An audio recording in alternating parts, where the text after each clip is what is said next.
Baik hadirin jamaah rahimahullah, satu makalah yang luar biasa, cukup panjang dan lebar pembahasan, yang mana makalah yang kelima adalah makalah daripada Umar bin Khattab, Khalifatus Tsaniyah, Amirul Mukminin, yang tersebut namanya terkenal Umar Al-Faruq. Karena Umar itu orang yang bisa pandai membedakan dan menentukan antara hak dengan yang batil. Ketika dia memberikan hukuman, tidak pernah pandang dulu siapapun dia, anak siapapun dia, bahkan termasuk anak kandungnya sendiri, ketika melakukan suatu salah maka dia cambuk di hadapan para sahabat yang lain 100 kali sampai meninggal dunia. Itu adalah Umar Al-Faruq. Apa kata Umar? Saya sedang memberikan hak Allah, dan jangan sampai anakku di akhirat kelak mendapat hisaban sebelum diselesaikan di alam dunia. Maka orang yang tidak paham agama pasti beranggapan kejam. Orang yang tidak mengerti tega. Tetapi Umar jelas menentukan itu karena ada hakullah, ada hakul adam, supaya dua-duanya diselesaikan di alam dunia, sehingga orang yang dihukum kisah di alam dunia maka sudah tidak ada dosa baginya di akhirat. Baik, bagaimana kata Sayyidina Umar, di mana beliau berkata sebuah hadis mauquf atau hadis marfu, kalau tidak ada seruan yang goib, tentu aku persaksikan 5 golongan ahli surga. Siapa 5 golongan yang disebutkan golongan ahli surga? Yang pertama, orang fakir yang mempunyai tanggungan keluarga. Jadi sudah fakir, bebannya banyak. Ini juga adalah luar biasa, ibadah yang luar biasa. Ibadah bukan hanya sholat, bukan hanya puasa, bukan hanya ibadah haji, tapi dalam memberikan nafkah terhadap keluarga, ini juga namanya bentuk ibadah. Ya, apalagi ibadah ini untuk memberikan tanggung jawab terhadap keluarga. Yang penting keluarga yang dibela, keluarga yang diperjuangkan tetap bersama-sama taat dan ibadah kepada Allah Subhanahu wa Ta'ala. Makanya tidak sia-sia seorang ayah, seorang tulang punggung yang bekerja mengeluarkan keringat jadi nikmat kalau hasil keringatnya dipakai taat kepada Allah. Maka itulah yang sangat dicintai oleh Nabi, orang fakir tapi beriman kepada Allah. Jadi tidak mentang-mentang fakir lalu dia tidak ibadah. Mungkin dianggapnya di malum kepada aing manual dicarikan kalau susah ya tersolati. Mending begitu.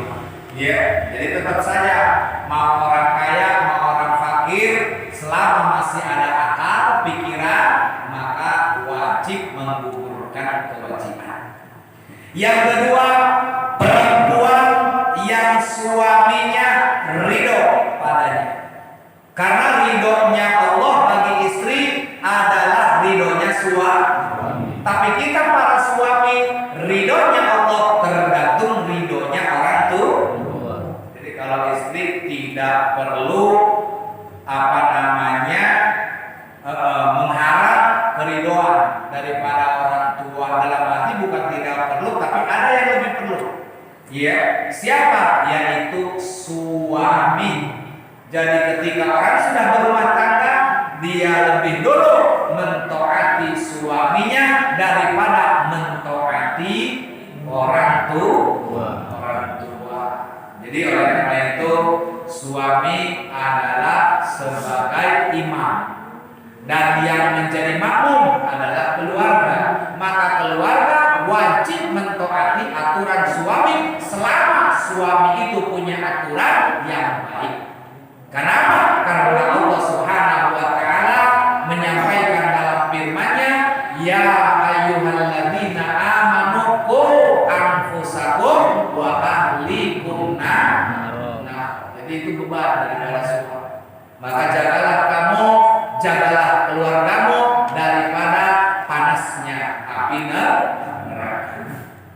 Kemudian yang ketiga, istri yang menyedekahkan mas kawinnya kepada suaminya.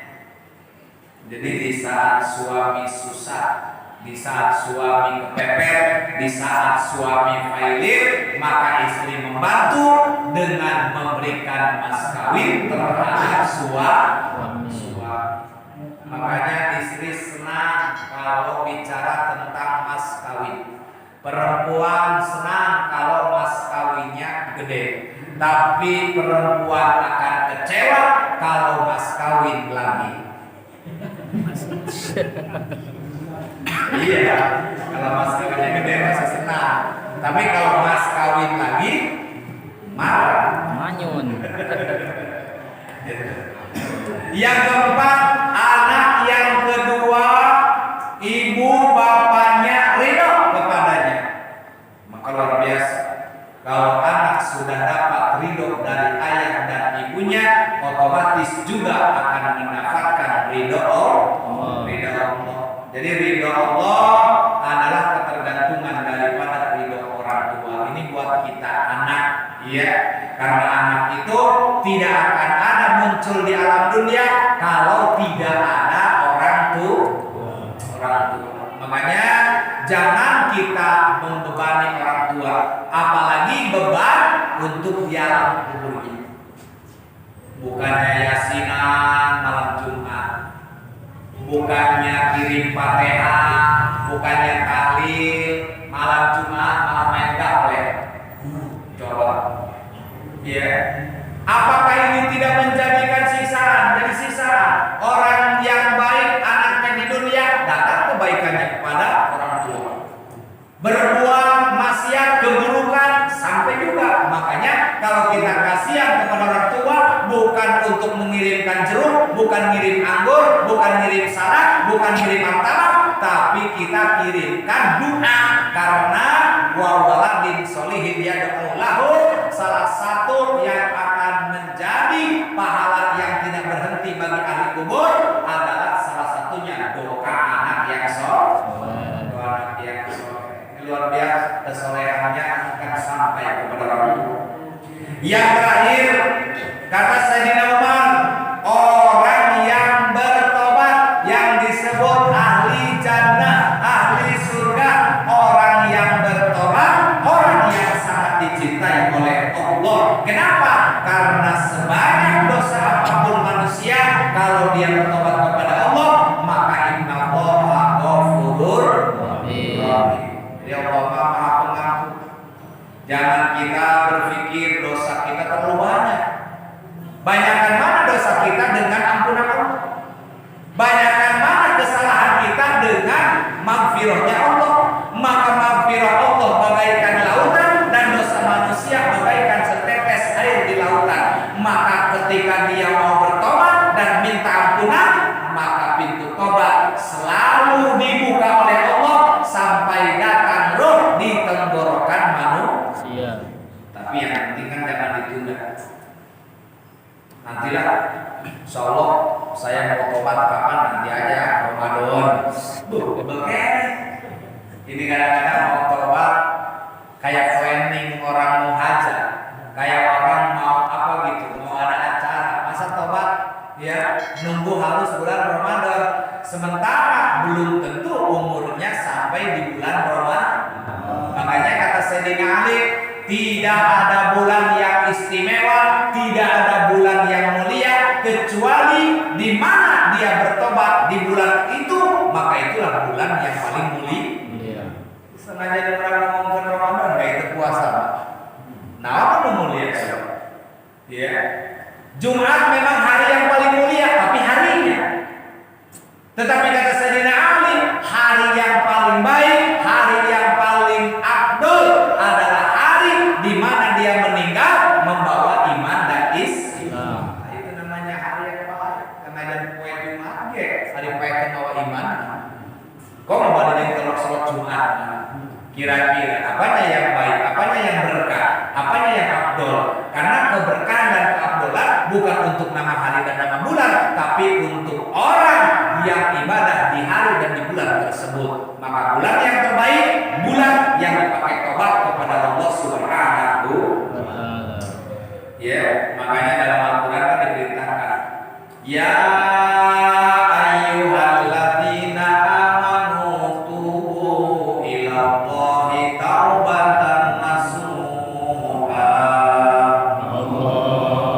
Wahai orang-orang yang beriman, bertobatlah kamu semuanya kepada Allah dengan sungguh-sungguh, dengan benar-benar, dengan menyesal dari setiap kesalahan, berjanji tidak mengulangi lagi dan berhenti segera dari setiap kesalahan. Maka manusia disebutkan di bawah dalam hal ini sesuai dengan hadis Nabi, kullu bani adama khata'un wa khairul khata'ina tawabuna. Setiap anak Adam, kita manusia pasti banyak melakukan dosa. Tak seorang pun di alam dunia yang tak pernah berdosa. KBHG pasti pernah dosa. Kamu di dalam qasidah teh.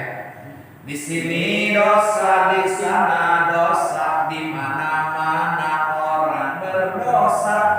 Sebaik-baik orang berdosa yang bertobat pada Tuhannya. Orang yang paling baik walaupun banyak salah dan dosa adalah baiknya karena bertobat kepada Allah Subhanahu wa Ta'ala.